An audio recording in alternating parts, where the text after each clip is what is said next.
I'm on my expedition to discover the beauty and majesty found in the remote Zambian bush. I'm travelling with my daughter Kate, and we've travelled from Livingstone and are now at the Ngonya Falls, about to head off for the fabled Luiwa Plains. Well, the campsite. This is the community campsite at Ngonya Falls. Very peaceful. We're the only ones here. There's a chap that comes and fills the donkey boilers for you. Of course, the water is cold. There is it's not a long drop toilet, a proper throne. Area here for preparing one's meals. Hey, what do you think of that, eh? Rustic.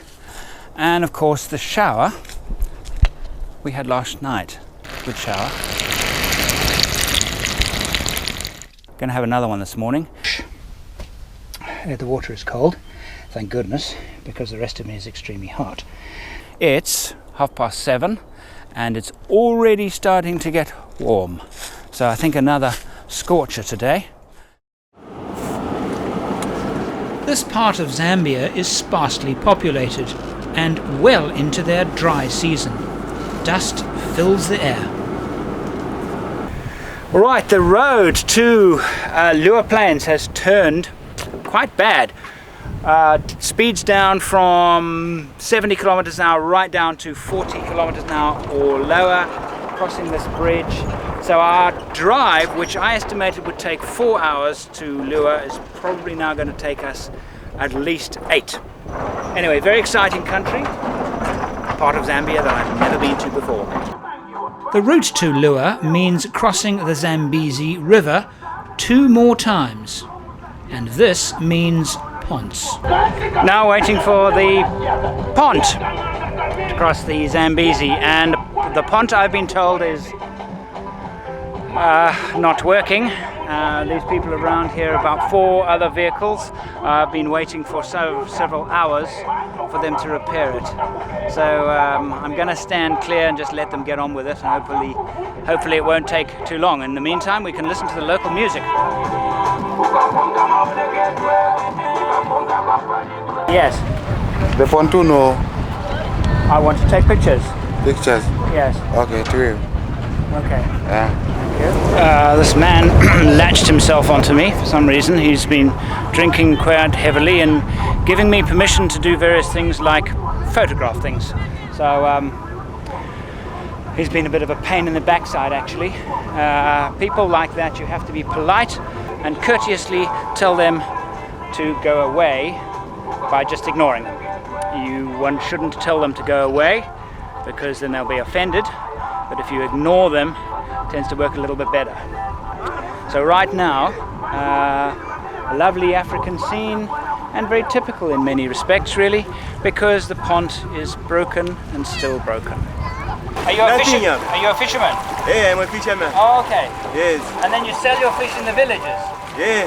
Okay. If we can't cross today, we've got a bit of a logistical headache because I'm at the point of no return when it comes to fuel.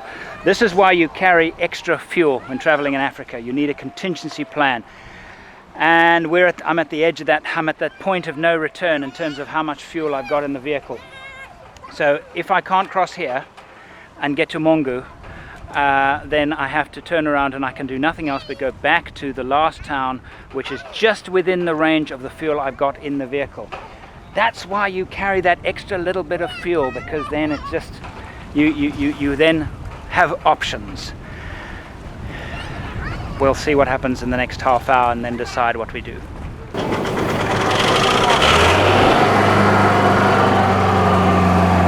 Okay, looks like we're going. The motor on the pont roared to life and the car's now making their way down. I don't know how many cars can go on it, but I would say 2, maybe 3.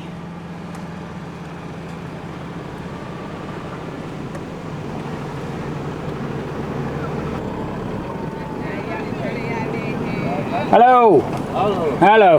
Passenger out, yeah? Okay, passenger out. You're going to jump out like you did before. It's for safety reasons that only drivers are permitted inside vehicles when embarking the pont. Again, for safety reasons, when climbing onto the pont, put your vehicle in 4-wheel drive and do the same when getting off. This prevents the unlikely but possible scenario where your one wheel's on the pont and your other wheels are stuck in the sand.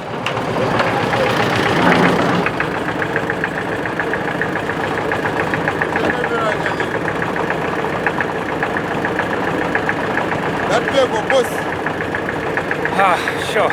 Okay, well, we're on. There's one car behind us still coming on. Okay, he's going to park right where you are.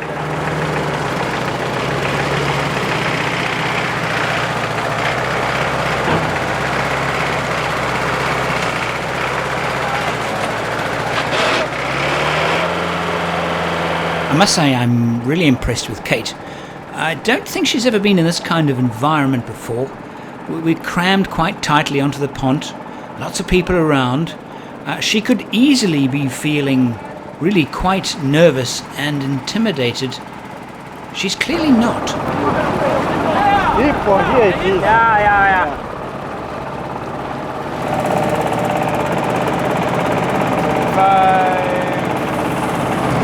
150.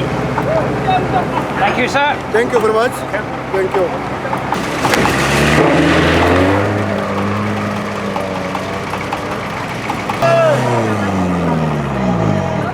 Now, the wise thing to do is wait, I think.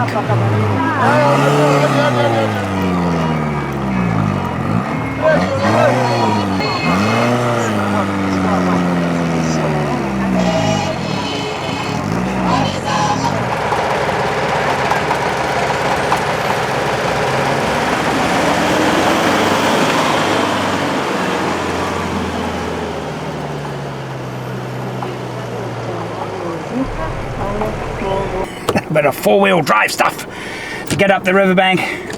This is what travel in Africa is all about. And scenes like that cost us an hour and a half, but man, I wouldn't have missed it.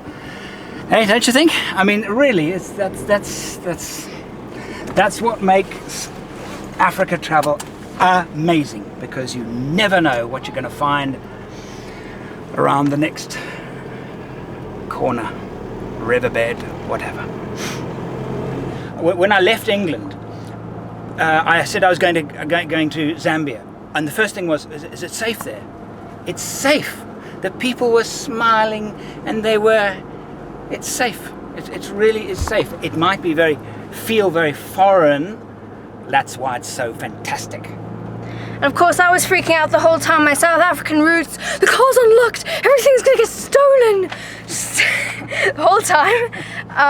Right, now we have to reenact that, because we got terribly excited because it's a tar road again. Hey, can't be excited. Hey. we thought that it was gonna take us 9 or so hours, because the road got worse after the ferry pont crossing. It got worse, and really we were in 4-wheel low in sand, and we thought, whoa, this is going to take the day, and then bing, a tar road. So maybe we will make Luiwa Plains today after all. Put it into 2-wheel drive now. But our joy is short-lived. Roadworks, more roadworks.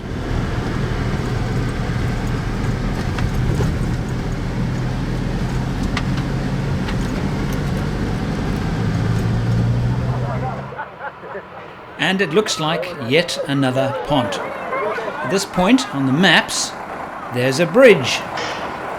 And there it is. A long way away. So yet another river crossing and yet another pont. Unexpected, not written on any of the maps, so it's going to take another hour or so, but what is amazing is they're actually building a road to Luiwa. My question is why? This would be an incredibly expensive road building project because for the last at least 30 kilometers we've been driving through swamp, and they're building bridges over all the rivers and across all the swamps. It must be costing a small fortune, and not surprisingly done by the Chinese.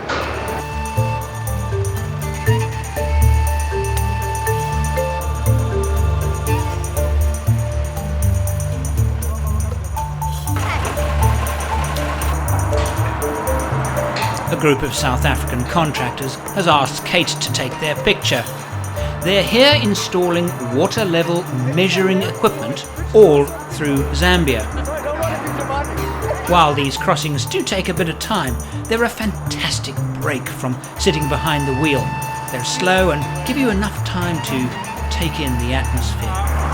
Looks like we run aground.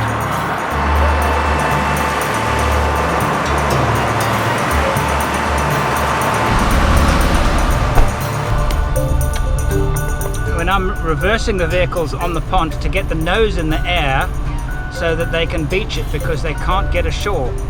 There's too big a gap between the shore and the pond. My big worry now is time. We have it's 20 to 5, it's dark by 6, and we've got to try and make a campsite. I don't really want a wild camp. I've got to try and find a campsite, and oh well, we'll see how it goes. This is the stresses of overland travel in Africa.